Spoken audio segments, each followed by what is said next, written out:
श्री जानकी वल्लभो विजयते। श्री सीताराम चरण कमलेभ्यो नमः।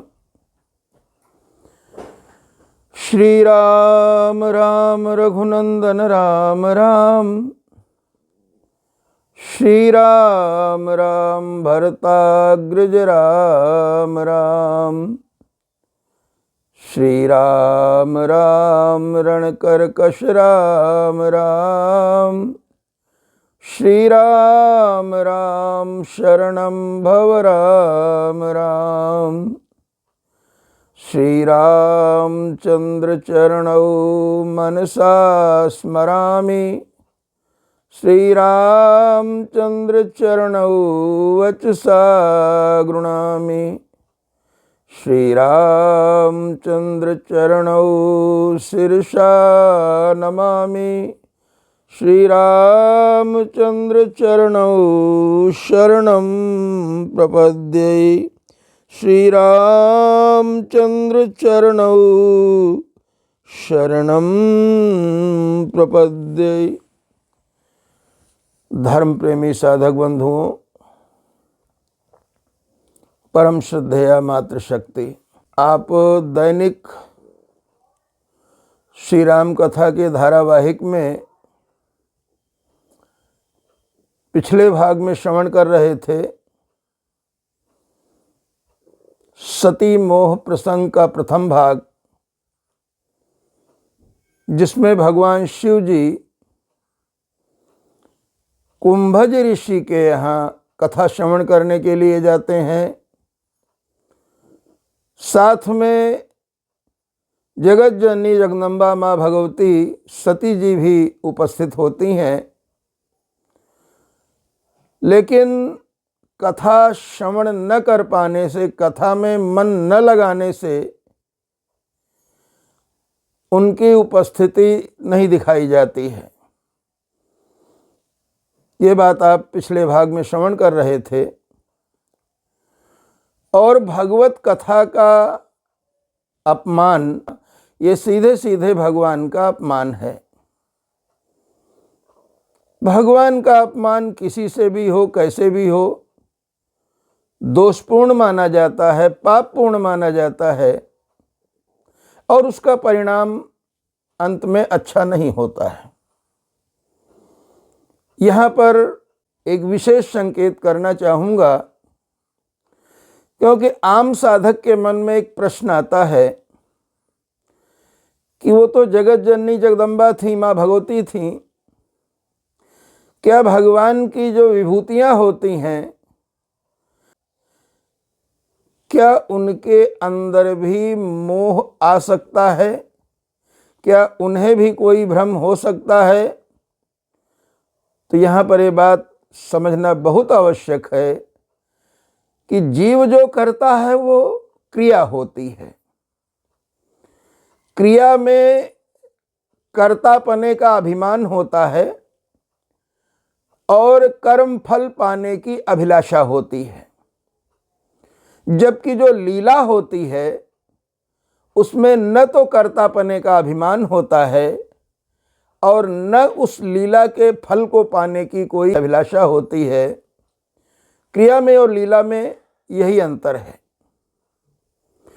तो जो भगवान करते हैं, भगवान की विभूतियाँ जो करती हैं, वो क्रिया नहीं होती है, लीला होती है। दोष क्रिया में लगता है, लीला में दोष नहीं लगता है। ये शास्त्रीय विधान है। तो माता सती जी ने जब कथा नहीं श्रवण की तो उस बात का परिणाम ये हुआ, मुनि संग विदा मांगी त्रिपुरारी, चले संग सोई दक्ष कुमारी। जो कथा श्रवण करने के लिए जाते समय जो जगत जननी थी, जगदम्बा थी,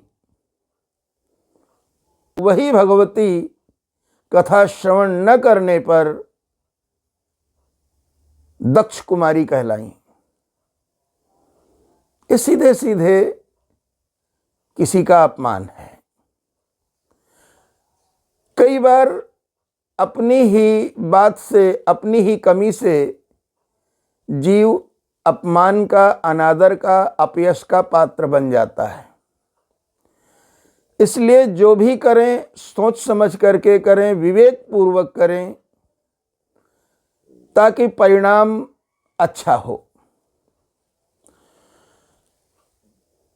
जब भगवान शिव जी माता सती जी के साथ वापस लौट रहे थे, ये कालखंड त्रेता युग का वो कालखंड था जब भगवान ने मर्यादा पुरुषोत्तम भगवान श्री राम जी के रूप में अवतार ग्रहण किया था और पिता की आज्ञा का सम्मान करने के लिए वनवासी हुए थे।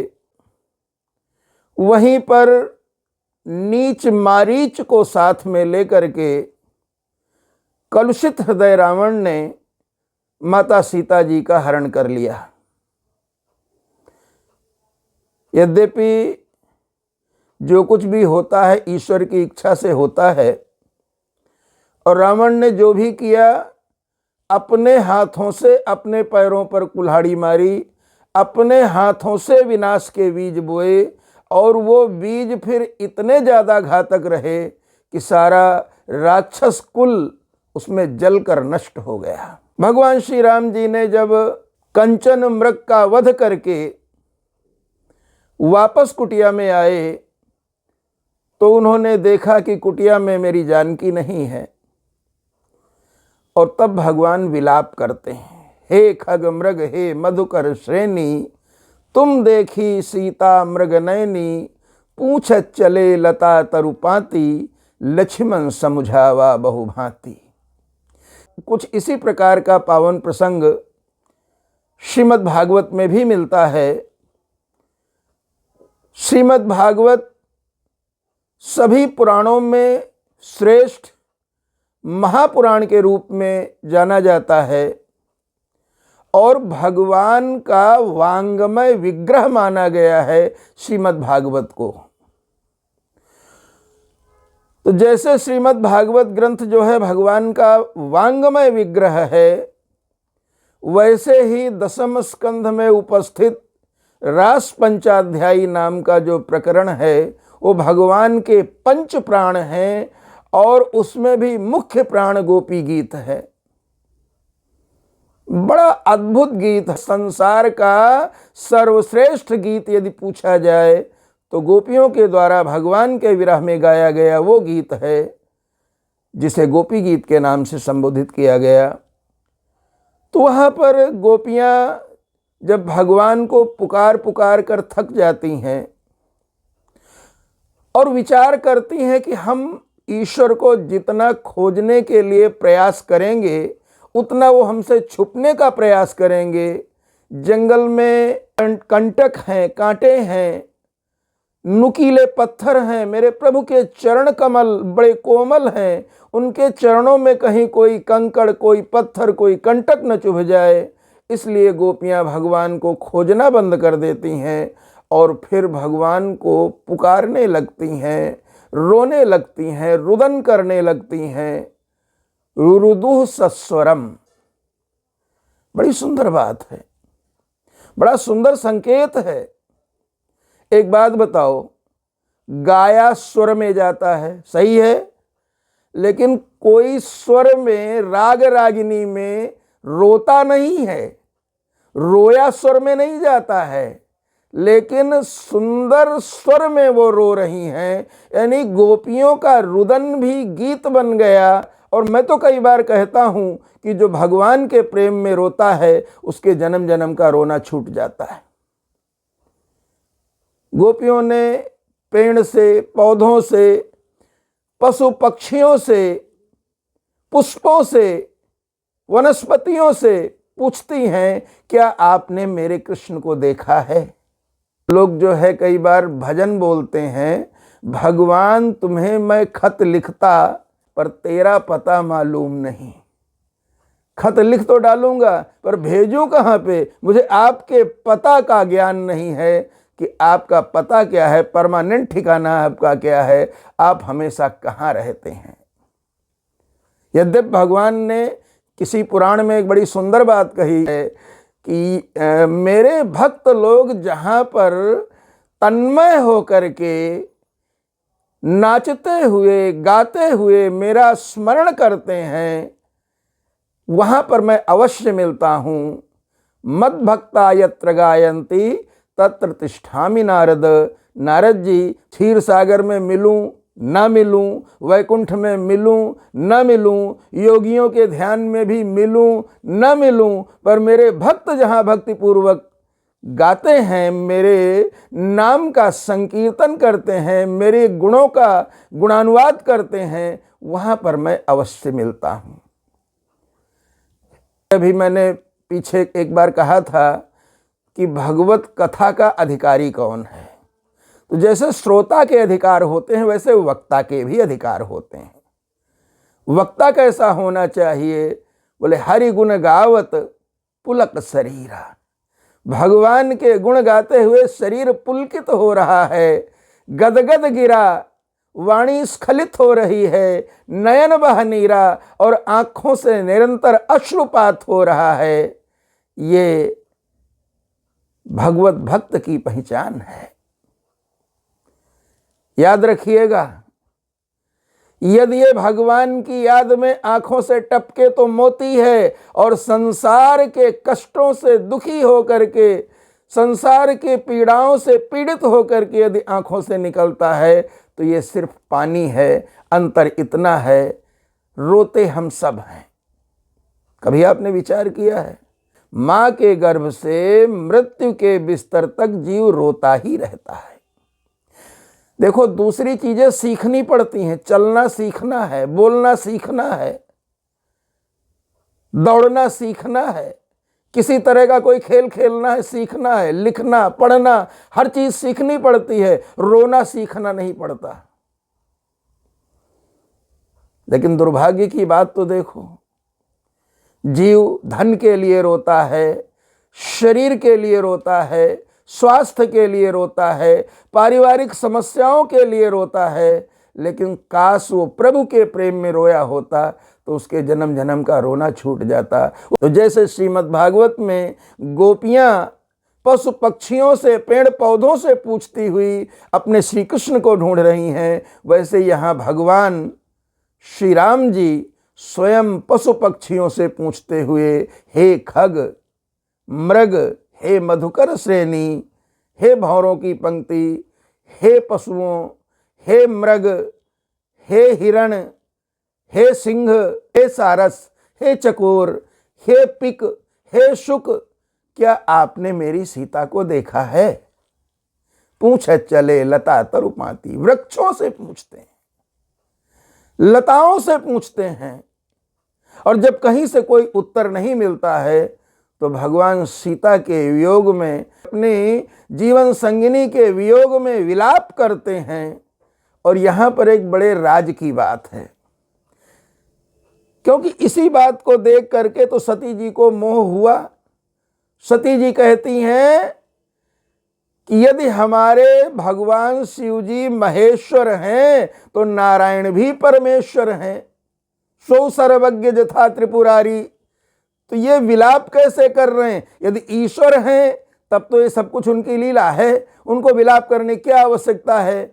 और यदि वो विलाप कर रहे हैं सामान्य मनुष्यों की भांति, तो फिर वो ईश्वर कैसे हैं? हो गया मन में संदेह। क्यों हुआ? बोले क्योंकि कथा ढंग से श्रवण नहीं की। यदि कथा सुनी होती तो कोई संदेह बाकी ही न होता। ये संदेह क्यों है? क्योंकि कथा को ढंग से अच्छी तरह से नहीं सुन पाई। मन में संदेह हुआ कि ये कैसे भगवान हैं जो रोते फिर रहे हैं। अब ये प्रश्न सती जी के मन में है। इधर भगवान शिव जी ने विचार किया कि मेरे प्रभु हैं तो मेरे नारायण, लेकिन राम रूप में, मर्यादा पुरुषोत्तम के रूप में प्रकट हुए हैं, अपने को छुपा करके रखा है। तो यदि भगवान स्वयं अपने को छुपाना चाहें तो मैं उनके उस राज को क्यों खोलूं? मैं क्यों सबको बताऊं कि ये भगवान हैं? और यदि मैं मिलूंगा तो लोगों को पता चल जाएगा कि जिसको भगवान शिव स्वयं मिलने गए हैं वो कोई सामान्य व्यक्ति तो नहीं होगा। फिर भगवान छुपे नहीं रह जाएंगे। देखो, संसार में अनेक प्रकार के संकट होते हैं। उनमें से एक होता है धर्म संकट। धर्म संकट क्या होता है कि दो विपरीत धर्म एक साथ हमारे जीवन में आते हैं, दोनों का पालन करना है, किसी की उपेक्षा ना होने पाए। ये छोड़ें कि वो पकड़ें, वो छोड़ें कि ये पकड़ें, ये निर्णय नहीं कर पाते हैं। जैसे एक तपस्वी की कुटिया में एक गाय आकर छुप जाती है। पीछे से शिकारी आता है और कहता है, क्या आपने गाय देखी? अब यदि वो सत्य बोलता है तो गौ माता को मार दिया जाएगा, और यदि वो सत्य नहीं बोलता है, कहता है कि मैंने नहीं देखा है, तो सत्य की हानि होगी। अब वो सत्य बोले कि गौ माता की रक्षा के लिए असत्य बोले, ये बड़ी विषम स्थिति होती है, और इसी को धर्म संकट कहा जाता है। तो भगवान शिव जी बड़ी धर्म संकट की स्थिति में हैं। फिर भी वो अपने इष्ट देव से निकट से मिलने तो नहीं गए, जहां थे वहीं पर जय सच्चिदानंद जग पावन, अस कही चलो मनोजन शामन। भगवान शिव जी सच्चिदानंद घन भगवान की जय बोलते हुए चल पड़े। अब सती जी के मन में संदेह और ज्यादा पुष्ट हो गया कि मेरे प्रभु भगवान हैं, भगवान कभी अन्यथा नहीं कहते हैं, भगवान की वाणी कभी निष्फल नहीं होती है। अब ये राजकुमारों को सच्चिदानंद कह रहे हैं, बड़ी विलक्षण बात है। इसका राज क्या है, रहस्य क्या है, समझ में नहीं आ रहा है। तो इस प्रकार से सती जी के मन में संदेह है। भगवान शिव जी कहते हैं, जो तुम्हारे मन अति संदेहु तो किन जाए परीक्षा लेहु। तुम्हारे मन में बड़ा संदेह है तो परीक्षा क्यों नहीं ले लेती हो, जाओ परीक्षा ले लो। अच्छा, एक बात समझ लेना, यदि गुरु शिष्य की परीक्षा ले तो शिष्य अगली क्लास में पहुंच जाता है, पर यदि शिष्य ही गुरु की परीक्षा लेने लगे तो जो पढ़ाया है उसका फल भी नष्ट हो जाता है। इसलिए कभी भी भूल कर भी ऐसा नहीं करना चाहिए जिससे कि अपने लिए वो किया गया कार्य एक अभिशाप बन करके रह जाए। यहाँ पर एक चीज और गौर करने की है कि भगवान विलाप क्यों कर रहे थे। तो देखो, भगवान इसलिए भी विलाप कर रहे थे कि जब भगवान श्री राम जी चित्रकूट में पहुँचे, तो चित्रकूट आता है विंध्याचल क्षेत्र में, तो एक बड़ी हास्यास्पद बात कही गई है, एक बड़ी विनोद की बात कही गई है, लेकिन वो विनोद भी धर्मानुकूल है, धर्म की मर्यादा से अलग नहीं है। आजकल तो मनोरंजन के नाम पे क्या क्या हो रहा है, भगवान बचाएं, लेकिन वहाँ पर मनोविनोद हो रहा है, लेकिन धर्म की मर्यादा का भी ध्यान साथ में रखा गया है। क्या कहते हैं गोस्वामी तुलसीदास जी? तो अपने कवितावली नाम के ग्रंथ में कहते हैं, विंध्य के वासी उदासी तपोव्रत धारी महाबिनु नारी दुखारे। विंध्य के निवासी, और वो निवासी विंध्य के जो एक तपस्या के लिए अपने आप को समर्पित कर चुके हैं, सांसारिक जीवन से जो उदासीन हो चुके हैं, ये तो उनका संकल्प है, लेकिन समस्या क्या है? महाबिनु नारी दुखारे, बिना पत्नी के बहुत कष्ट में है। कपड़े धोने पड़ते हैं, बर्तन मांजने पड़ते हैं, भोजन पकाना पड़ता है, तो बड़े दुखी हैं। तो विंध्य के वासी उदासी तपोव्रत धारी महाबिनु नारी दुखारे, और कीन्ही कृपा रघुनायक जी करुणा करी कानन में पग उधारे। आपने बड़ी कृपा की भगवान, आप मेरे ऊपर कृपा करके यहाँ चित्रकूट में आए हुए हैं। कीनी भली रघुनायक जू करुणा करी कानन में पग उधारे। हुई है शिला सब कंज मुखी, पर से पद मंजुल कंज तिहारे। आपके चरण कमलों के स्पर्श करने से यहाँ की शिलाएं चंद्रमुखी बन जाएंगी, सुंदर स्त्रियां बन जाएंगी, और महाराज मेरा काम चल जाएगा, आपकी लीला हो जाएगी। तो जितने वहाँ पर ऐसे कच्चे भक्त थे, बात सच्चे भक्तों की नहीं है, जो साधना में तत्पर तो हो चुके हैं, साधना के लिए समर्पित तो हो गए हैं, लेकिन साधना के लिए संकल्प लेने के बाद भी वो टिक नहीं पा रहे हैं, उनके लिए कहा गया है। तो वो एक एक पत्थर लेकर भगवान का स्वागत कर रहे हैं। अब बताओ, भगवान का स्वागत पत्थर लेकर करना चाहिए कि फूल लेकर करना चाहिए? लेकिन अपने स्वार्थ के लिए एक एक पत्थर लेकर के भगवान का स्वागत कर रहे हैं। गौतम तीय तरी तुलसी सो कथा सुनिभे मुनिवृंद सुखारे। उन्होंने जब ये सुना कि भगवान के चरण कमलों के स्पर्श से गौतम नारी शाप वश उपल देह धरि धीर चरण कमल रच चाहती, कृपा करो रघुवीर। जब गौतम नारी के ऊपर कृपा की, उसे शिला से देवी स्वरूप प्रदान किया, तो ये सारे जो है एक एक पत्थर लेकर खड़े हो गए। हमारी शिला में भी अपने चरण छुआ दो, ये मेरा घर बस जाए, मेरा जीवन सुखी हो जाए। तो भगवान ने कहा ये तो बड़ा गलत मैसेज जा रहा है। भगवान ने कहा अच्छा एक बात बताओ, विवाह हो जाएगा तो पत्नी और बच्चों को संभालोगे, भगवान का भजन करोगे? तो बोले महाराज आप भी तो तपस्या करने निकले हो। जब आप तपस्या करने के लिए वनवासी हुए हो और आपके साथ पत्नी रह सकती है, तो मेरे लिए क्या समस्या है? भगवान ने कहा ये तो बड़ा गलत मैसेज जा रहा है। अच्छा, हमें कुछ और करना पड़ेगा। अब पंचवटी में ये मौका आया कुछ करने का, तो भगवान जब रोने लगे तो इतना रोए कि पंचवटी से उनके रोने की आवाज़ चित्रकूट तक पहुंच गई। सुन लो। तो उन्होंने पूछा ये भगवान रो क्यों रहे हैं? बोले पत्नी साथ में थी इसलिए। तो बोले कि फिर शादी के बाद रोना भी पड़ता है? बोले वो तो पक्की बात है। बोले फिर तो हम ऐसे ही ठीक हैं। सती जी ने भगवान की परीक्षा लेने का प्रयास किया। भगवान शिव जी ने कहा कि जो तुम्हारे मन अति संदेहु, तो किन जाए परीक्षा लेहु। जाओ परीक्षा ले लो। परीक्षा लेता है संदेहशील व्यक्ति, परीक्षा लेता है जिसको शंका होती है, लेकिन जो विश्वास की छाया में बैठा हुआ हो उसे परीक्षा लेने की आवश्यकता नहीं होती है। भगवान शिव जी कहाँ बैठे हैं? विश्वास की छाया में बैठे हैं, वट की छाया में बैठे हैं। वट विश्वास अचल निज धर्मा, तीर्थ राज प्रयाग सुकर्मा। ये जो वट की छाया है यही विश्वास की शरण है।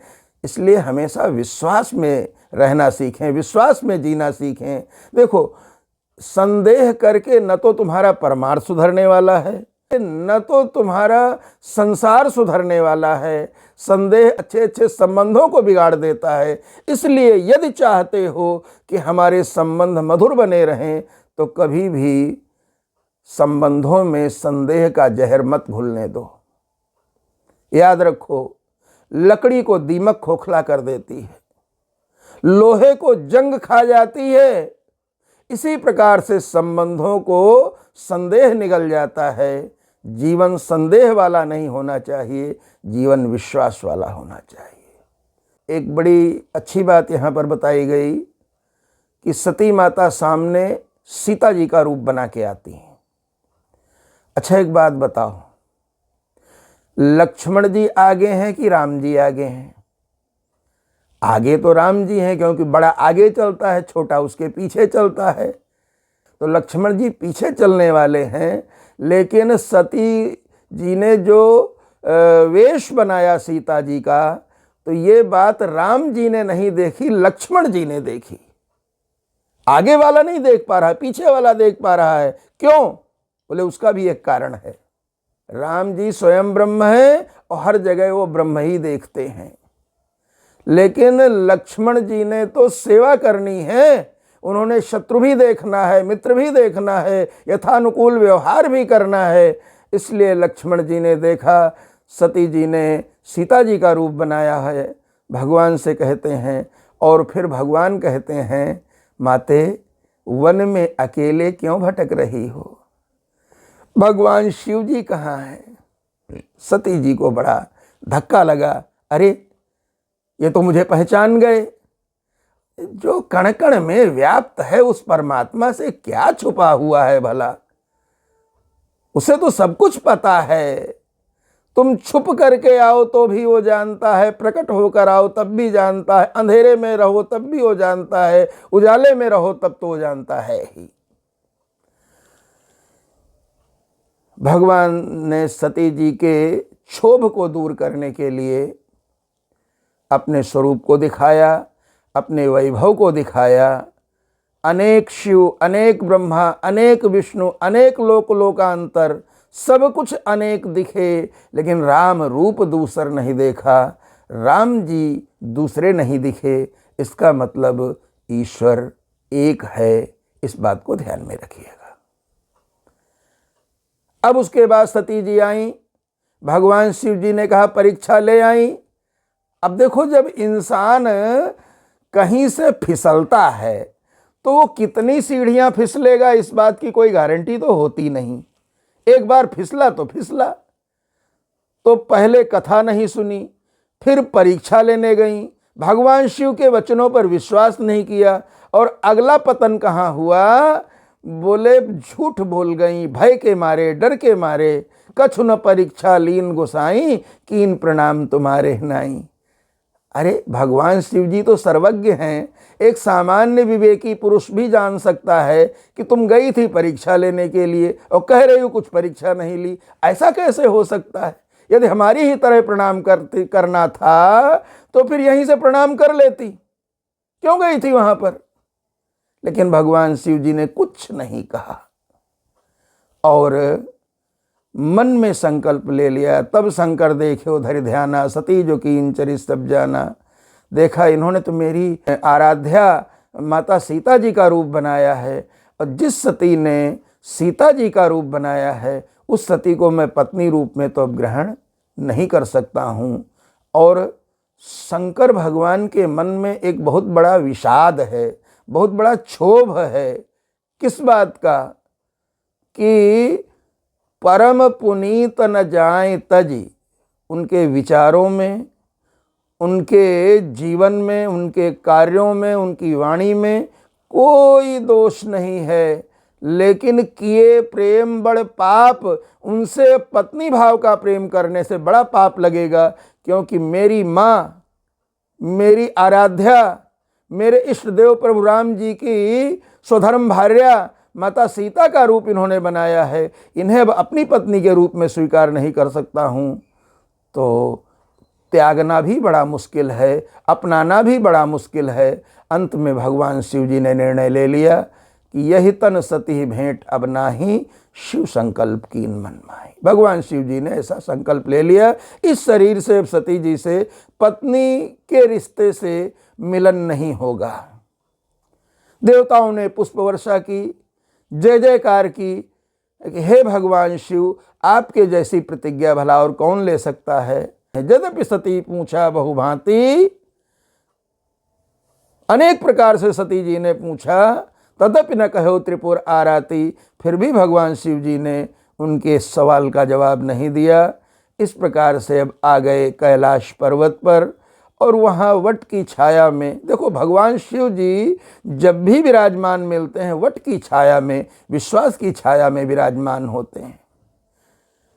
आज एक दृश्य बदल गया कि जो वाम भाग में विराजमान होती थी वो सती जी, भगवान शिव जी ने उनका आसन स्वयं अपने हाथों से लगाया, लेकिन अपने वाम भाग में नहीं, अपने सामने लगाया। आप आज भी किसी शिव मंदिर में जाते हैं तो माता जी का आसन सामने है, साथ में नहीं है। इस प्रकार से सती माता का आसन लगाया और उसके बाद कथा सुनाने लगे। सती जी का मन क्षोभ में है, दुखी है।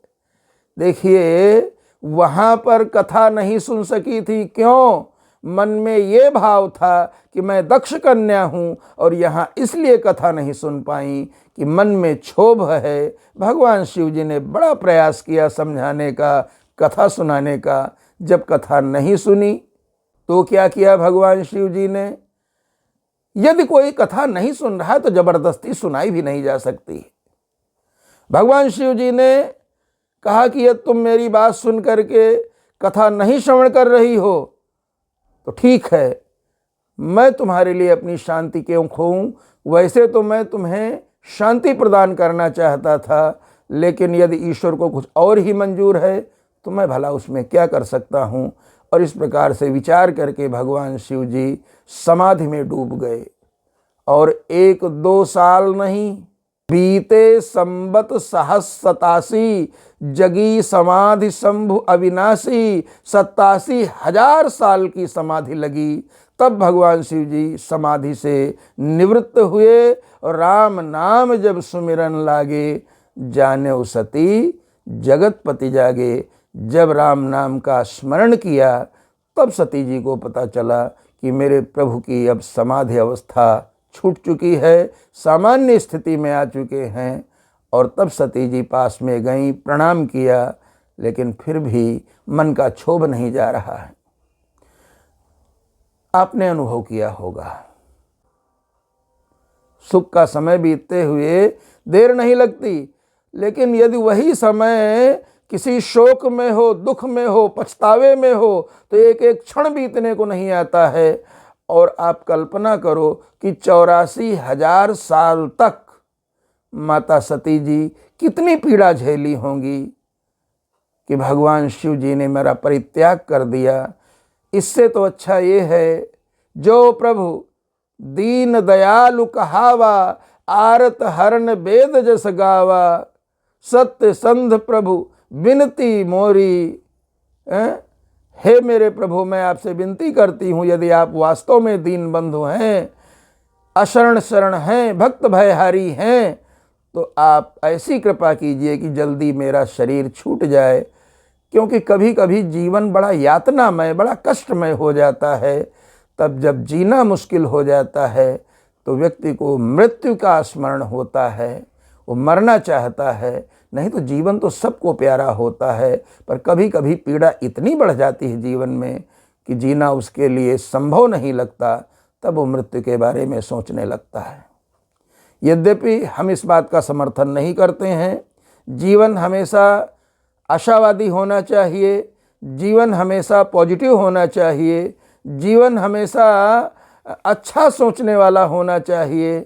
कभी भी इस तरह से न जिया जाए कि हमें छोटी छोटी बातें विचलित कर दें और हम जिंदगी से हार करके मौत की भिक्षा मांगने लगे, मौत की ओर पलायन कर जाएं।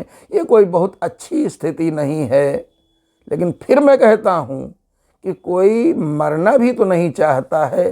एक कीड़े को देख लो, एक कीड़ा जिसने कोई न तो पीएचडी की है, न कोई उसने डिग्री प्राप्त की है, और यदि वो रास्ते में चला आ रहा है और आप उसके सामने अपनी उंगली रख दें तो रास्ता बदल देता है। उसको भी अपने प्राणों से प्रेम होता है, मरना वो भी नहीं चाहता है।